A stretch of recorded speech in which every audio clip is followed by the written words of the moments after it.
Yeah, I actually have one specific question for the number Okay. 4, but yeah, maybe I wait for you talking, or should I ask first? You could ask first. Oh, thanks. Thank you so much. Actually, I have some, I do not know exactly what the question 4 means, because the question is about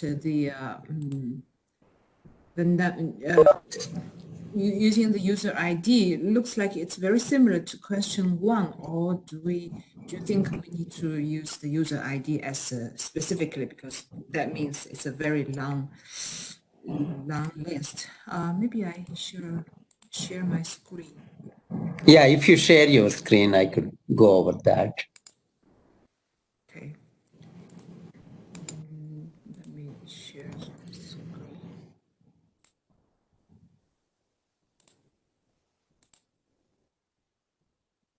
Yeah. Can you see it?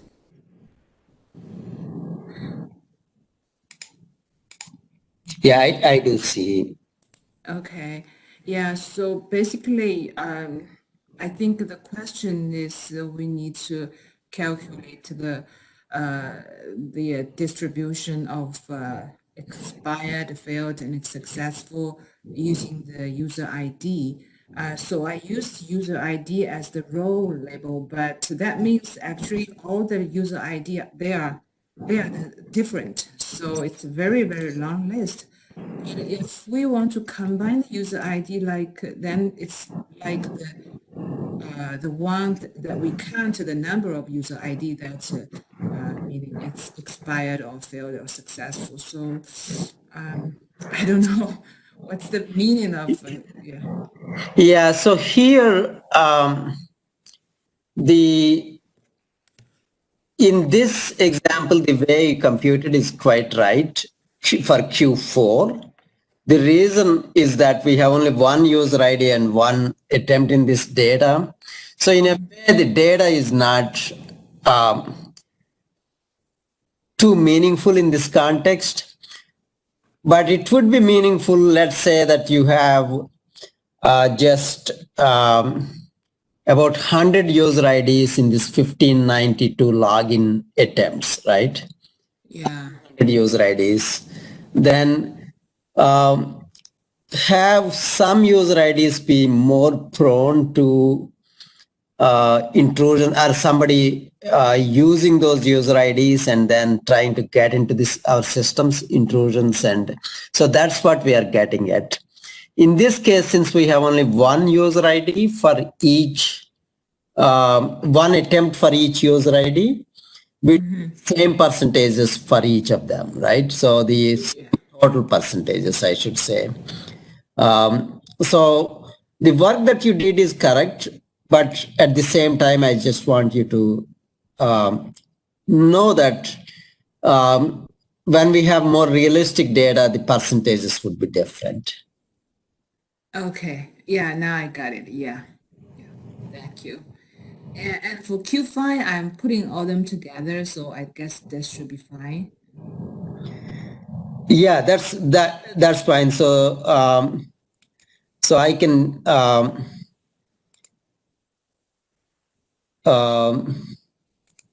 yeah. So you have all the policies in one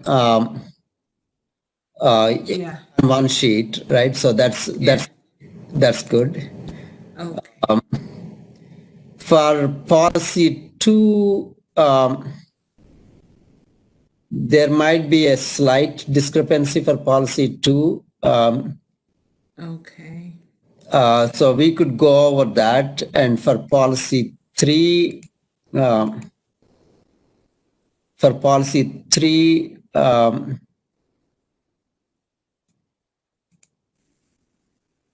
yeah, there might be some slight discrepancy for policy 3. Oh. And policy 4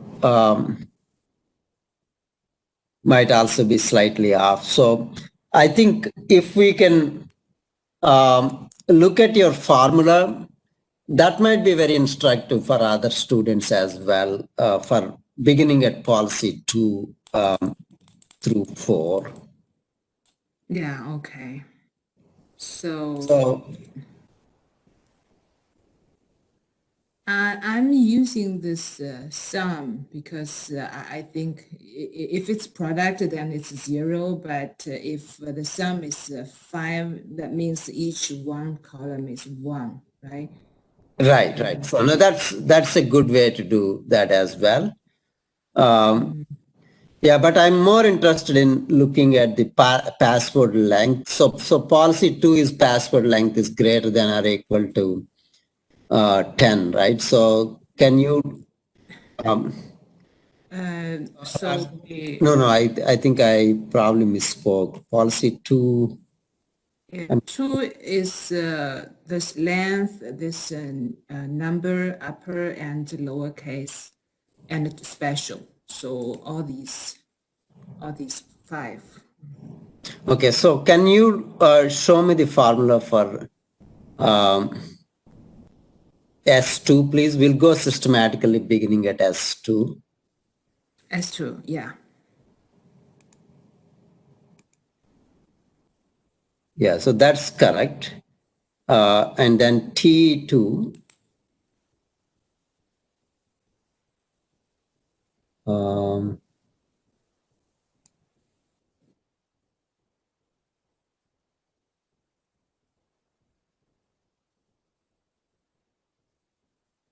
Yeah, so I do, okay, yeah, that's correct. For T2 is correct as well. So now the U2. Yeah.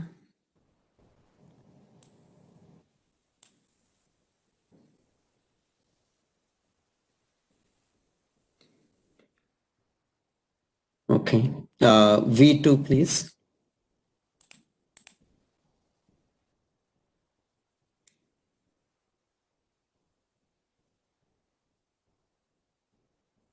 Oh, I think this one's wrong. And 2, right? Yeah, and 2, I think. Yeah, so if you extend it,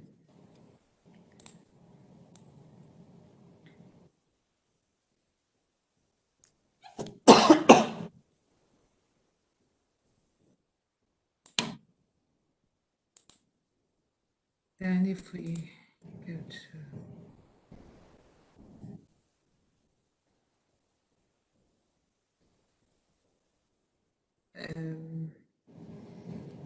is there any difference here?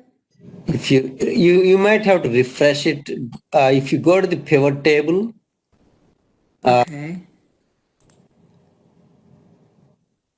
and right click it and then refresh. Right click for what? Right click in the yeah, now right click that cell, any cell in the pivot table. No, sorry, I do not know how to read. This one. Refresh.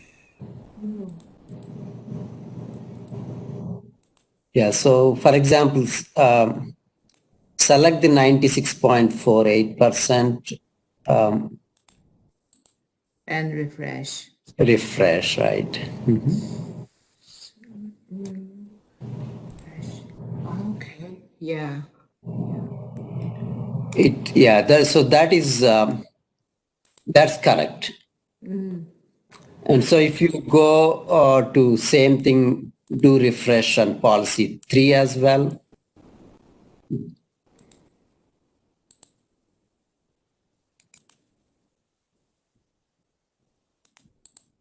Yeah, that's correct. So 978, 614 is correct. Now Okay. policy 4, it probably automatically refreshed already once you refresh one of the pivot tables. So but you could click refresh again. I think it already did it.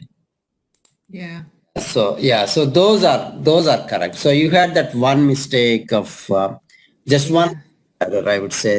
Instead of N2, you were using N1 Yeah, and threw off a few of them, right? So that's what was happening. got it. Thank you so much. Okay, no problem.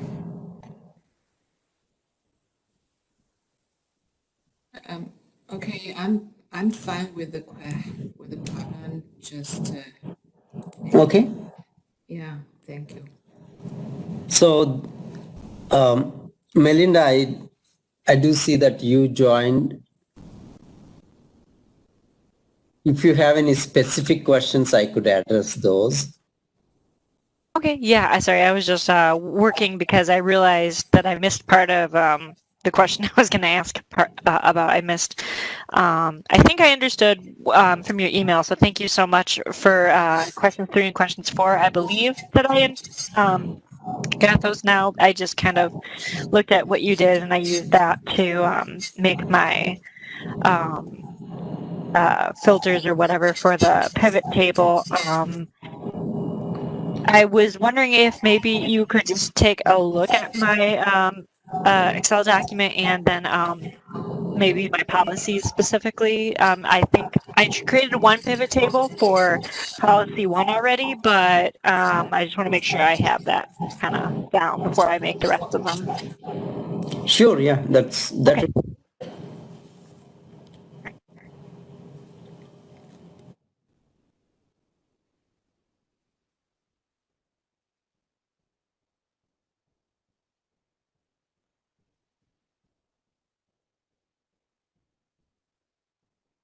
Yeah, so before we come to the pivot table, can we just look at the policies for the formula for that policy?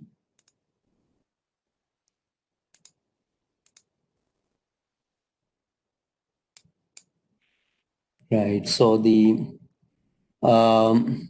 yeah, if you um, just go to S2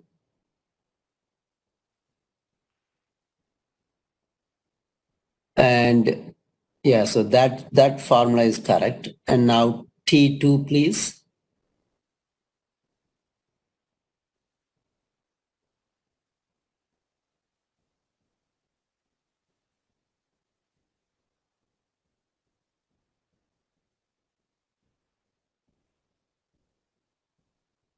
Okay. U2.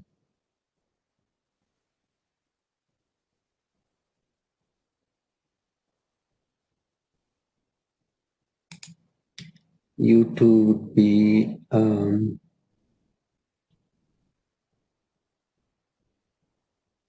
yeah, that's correct. And then numbers, V2.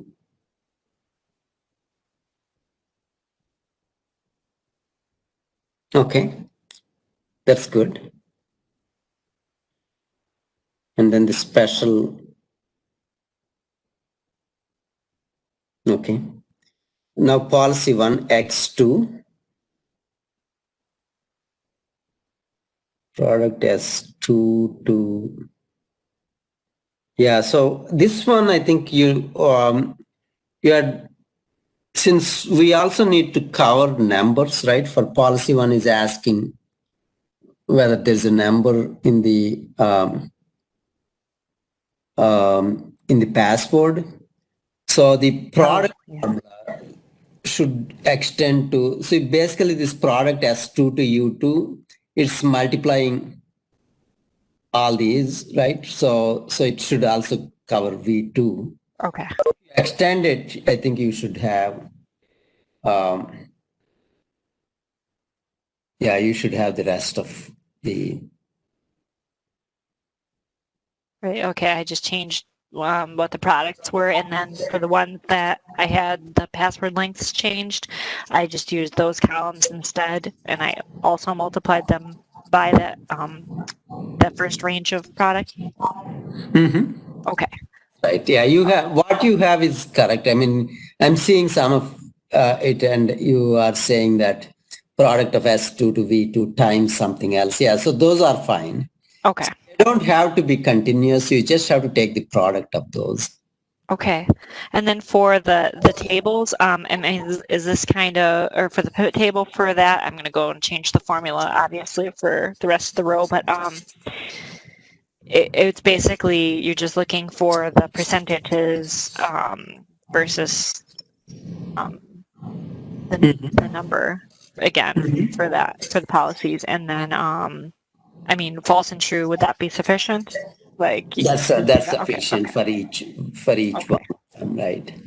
Okay, awesome. And then I just did, I just totally did not see that it was already on L when I I did that. So that was my question for the email. I just didn't realize I did not highlight the whole table, but I think for the other questions that didn't make a difference. But for the state, that's just why I didn't see it. But I think this is basically kind of just what you were telling me, to do so that I could, question 3, put the states in the row label then.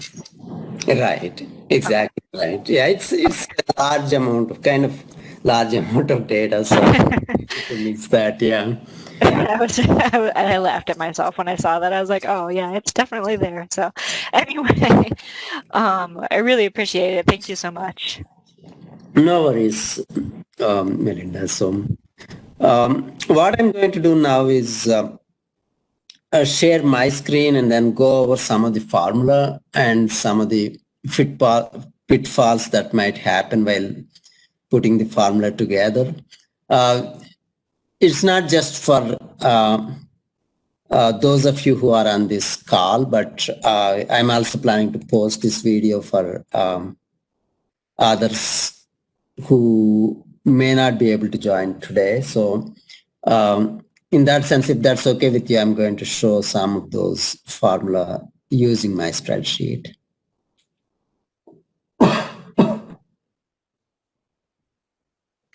Okay, here is my Excel spreadsheet. Hopefully you can see this without anything covering it up.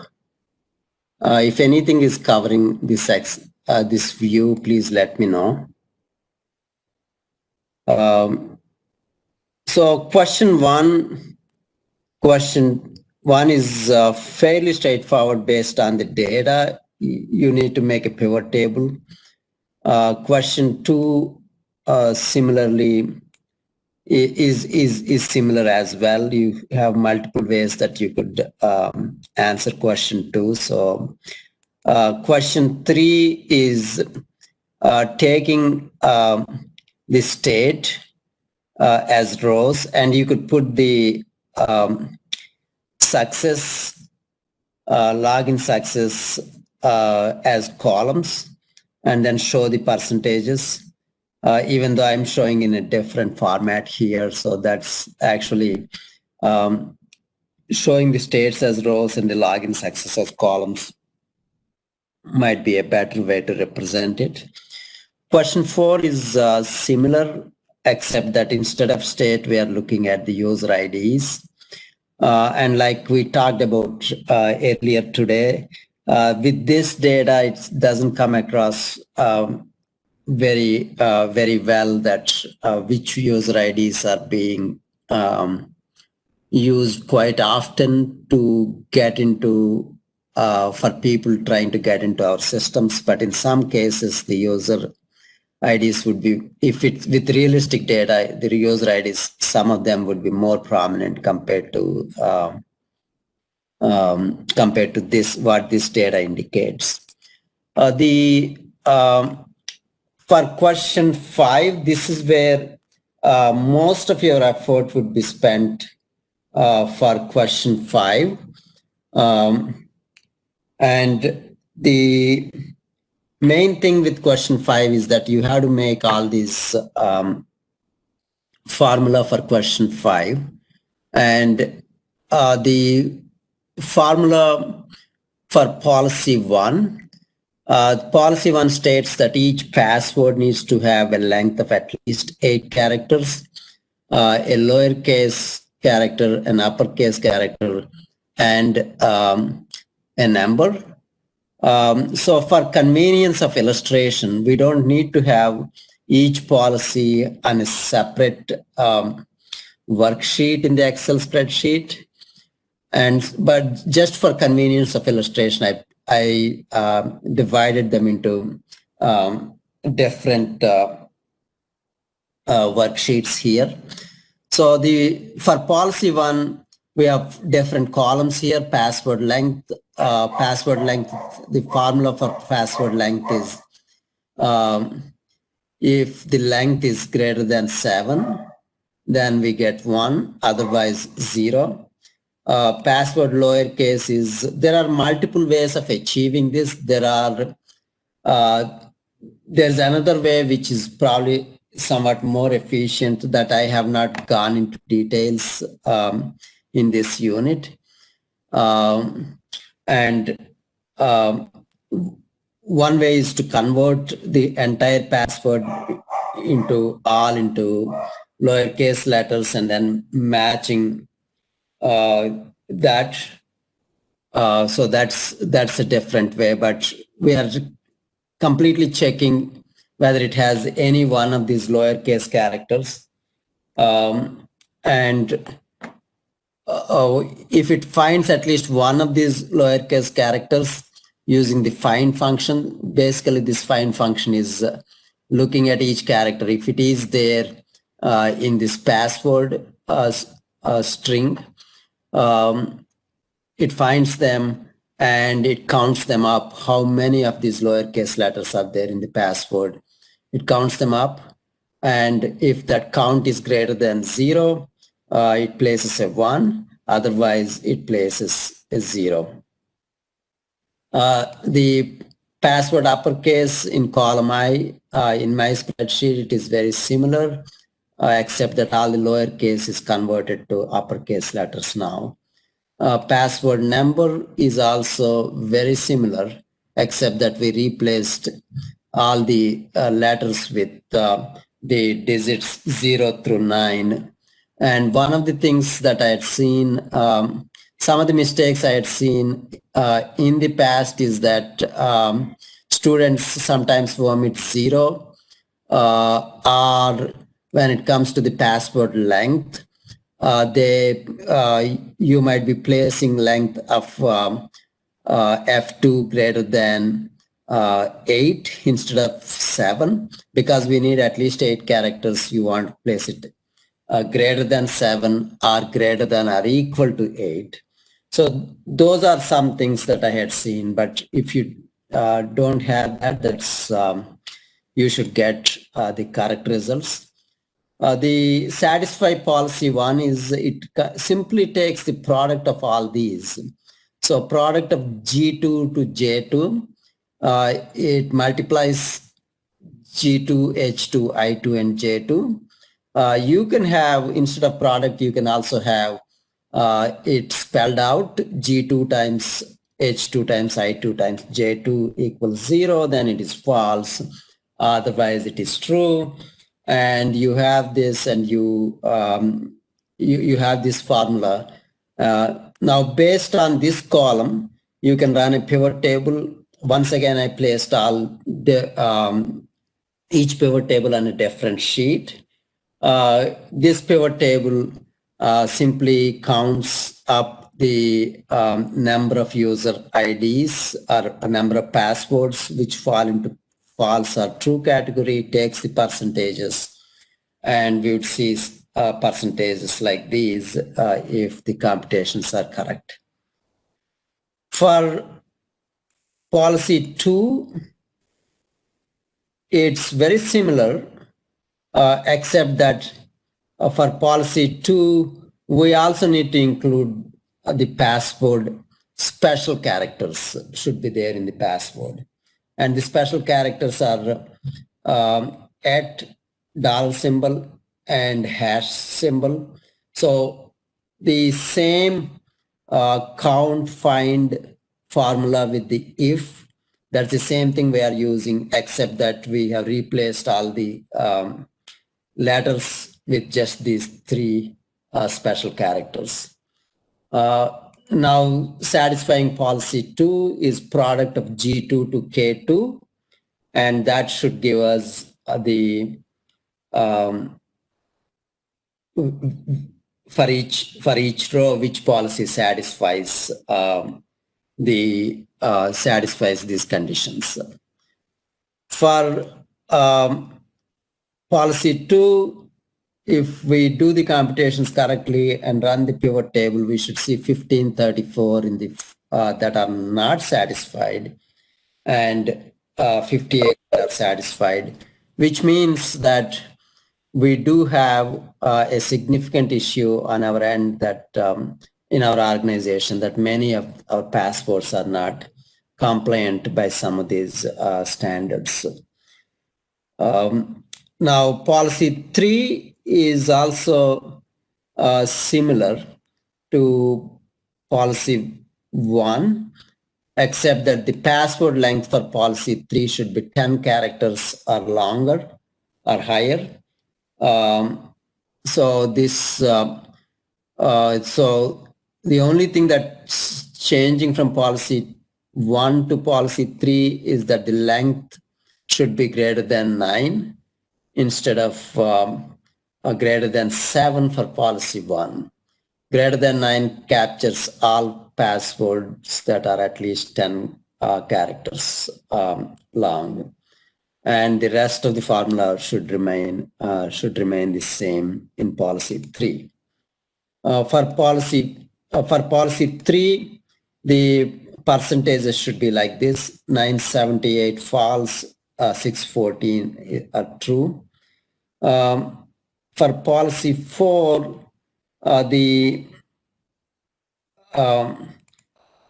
password should be at least 12 characters or longer, and then it should have the lowercase, uppercase, number should be there in policy 4. So if we take all those, we get the policy 4 formula. And if you run the pivot table here, you should see only 217 that satisfy. Out of 1592, we have only 217 satisfy the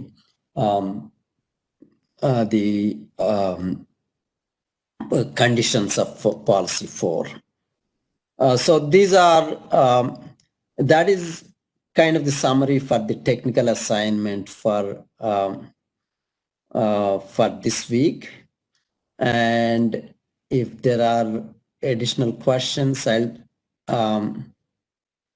I can stop sharing my screen, and if there are additional questions, I could take those questions.